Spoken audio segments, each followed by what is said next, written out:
Yash Raj films spy ಯೂನಿವರ್ಸ್ನಲ್ಲಿ ಮೊಟ್ಟ ಮೊದಲ ಬಾರಿಗೆ ಮಹಿಳೆಯರೇ ಪ್ರಧಾನ ಪಾತ್ರದಲ್ಲಿ ಕಾಣಿಸಿಕೊಳ್ತಾ ಇದ್ದಾರೆ. ಹಾಗಾದರೆ ಆಲ್ಫಾ ಕೇವಲ ಸ್ಪೈ ಸಿನಿಮಾನ ಅಥವಾ ORFನ ಹೊಸ ಅಧ್ಯಾಯನ? ಈ ಆಲ್ಫಾ ಮೂವಿ ವಿಶೇಷತೆಗಳು ಏನೇನು, ಯಾವುದಕ್ಕಾಗಿ ಈ ಸಿನಿಮಾ ನೋಡಬೇಕು ಎಂಬುದನ್ನು ನೋಡೋದಾದರೆ, ಇದು ORFನ ಮೊದಲ ಮಹಿಳಾ ಪ್ರಧಾನ ಚಿತ್ರ. ಪುರುಷರನ್ನೇ ಹಾಕಿಕೊಂಡು ಹೈ ಬಜೆಟ್ ಸಿನಿಮಾ ಮಾಡುವ ವಿಧಾನವನ್ನು ಪಕ್ಕಕ್ಕಿಟ್ಟು ನಾಯಕಿಯರನ್ನೇ ಪ್ರಧಾನವಾಗಿಟ್ಟುಕೊಂಡು ಸಿನಿಮಾವನ್ನು ಚಿತ್ರೀಕರಿಸಲಾಗಿದೆ. ಪ್ರಧಾನ ಪಾತ್ರದಲ್ಲಿ ಆಲಿಯಾ ಭಟ್ ಮತ್ತು ಶರ್ವರಿ ನಟಿಸಿದ್ದಾರೆ. ಇದು ಸಾಮಾನ್ಯ ಸ್ಪೈ ಸಿನಿಮಾ ಅಲ್ಲ. ಆಲ್ಫಾ ಒಬ್ಬ ನಿಸ್ಸಹಾಯಕ ಯುವತಿ ಅಸಾಸಿನ್ ಅಂದರೆ ಹಂತಕಿಯಾಗಿ ತಯಾರಾಗುವ ಕಥೆ. ಈ ಹಿಂದಿನ ORF ಸಿನಿಮಾಗಳಂತೆ ಭಾರತ ಮತ್ತು ಪಾಕಿಸ್ತಾನಕ್ಕೆ ಸಂಬಂಧಪಟ್ಟ ಜಂಟಿ ಮಿಷನ್ಗಳನ್ನು ಅಥವಾ ಅದನ್ನು ಭೇದಿಸುವ ಸ್ಪೈ ಸ್ಟೋರಿಯಂತೆ ಖಂಡಿತ ಇಲ್ಲ. ಆಲಿಯಾ ಭಟ್ ನಿರ್ವಹಿಸುತ್ತಿರುವ ಪಾತ್ರದ ಹೆಸರು ಸೀತಾ. ಆಕೆಯನ್ನು ಬಾಲ್ಯದಿಂದಲೇ ಫೈಟ್ ಆ್ಯಂಡ್ ಮರ್ಡರ್ ವಿಷಯದಲ್ಲಿ ವಿಶೇಷ ತರಬೇತಿಯನ್ನು ನೀಡಲಾಗುತ್ತದೆ.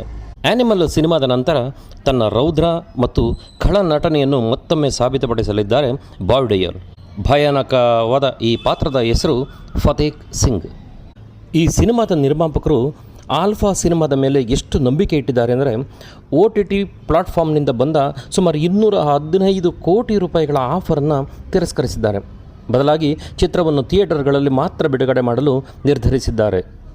ಈ ಚಿತ್ರವನ್ನು ಎಷ್ಟರ ಮಟ್ಟಿಗೆ ಸಾಧ್ಯವೋ ಅಷ್ಟರ ಮಟ್ಟಿಗೆ ಅತ್ಯುತ್ತಮವಾಗಿ ಕೊಡಲು VFX ಮತ್ತು ಆ್ಯಕ್ಷನ್ ಸೀನ್ ಡಿಸೈನ್ ಕಾರಣದಿಂದಾಗಿ ಪದೇ ಪದೇ ಚಿತ್ರದ ಬಿಡುಗಡೆ ದಿನಾಂಕವನ್ನು ಬದಲಿಸುತ್ತಾ ಬರಲಾಯಿತು. ಬಾಲಿವುಡ್ನ ದೊಡ್ಡ ದೊಡ್ಡ ನಟರೇ ಈ ಸಿನಿಮಾದಲ್ಲಿ ಕಾಣಿಸಿಕೊಳ್ಳಲಿದ್ದಾರೆ. ಈಗಾಗಲೇ ಹೃತಿಕ್ ಕ್ಯಾಮಿಯೋ ಕ್ಯಾರೆಕ್ಟರ್ ಟ್ರೈಲರ್ನಲ್ಲಿ ಕಾಣಿಸಿಕೊಂಡಾಗಿದೆ. ಇನ್ನುಳಿದ 2 ಪಾತ್ರಗಳು ಅಂದರೆ ಶಾರುಖ್ ಮತ್ತು Salman Khan.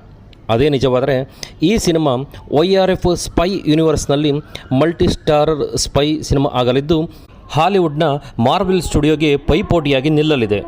The Railway Men web series ದೊಡ್ಡ ಯಶಸ್ಸು ಕಂಡ ನಂತರ ಅದರ ನಿರ್ದೇಶಕ ಶಿವ್ ರಾವಲ್ ಅವರ ಮೊದಲ ದೊಡ್ಡ ಸಿನಿಮಾ ಇದೆ. ಈ ನಿರ್ದೇಶಕರು ಆಲಿಯಾ ಭಟ್ ಪಾತ್ರಕ್ಕೆ ಸೀತಾ ಎಂದು ಯಾಕೆ ಹೆಸರಿಟ್ಟರು, ಅದು ಕೂಡ ಒಬ್ಬ ಹಂತಕಿ ಪಾತ್ರಕ್ಕೆ ಎನ್ನುವುದನ್ನು ಸಿನಿಮಾ ನೋಡಿಯೇ ತಿಳಿದುಕೊಳ್ಳಬೇಕು. ವಿಡಿಯೋ ನೋಡೋದಕ್ಕಾಗಿ ಧನ್ಯವಾದಗಳು. ದಯವಿಟ್ಟು ಸಬ್ಸ್ಕ್ರೈಬ್ ಮಾಡಿ.